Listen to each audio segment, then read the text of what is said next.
ભાજપના પૂર્વ ધારાસભ્યનો શંકર ચૌધરી પર મોટો આરોપ। ધાનેરાની જન આક્રોશ સભામાં મફતલાલ પુરોહિત ચૌધરી પર વરસ્યા। હાથ જોડીને વિનંતી, શંકરભાઈ પાછા વળી જાઓ તેવું મફતલાલે કહ્યું।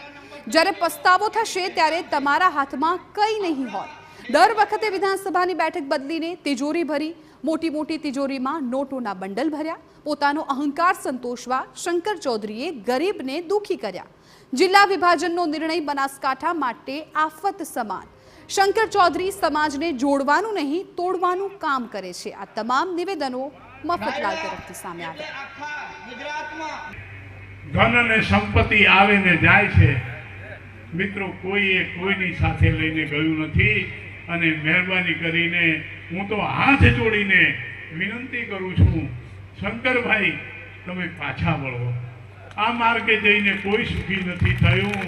મહેરબાની કરો, અને તમને પસ્તાવો થશે ત્યારે તમારા હાથમાં કંઈ નહીં હોય। અને તમે તો દર વખતે વિધાનસભાની સીટ બદલતા જાઓ। મોટા મોટા તિજોરી રાખીને નોટોના બંડલ ભરતા જાઓ। એનો વ્યાપ વધારતા જાઓ।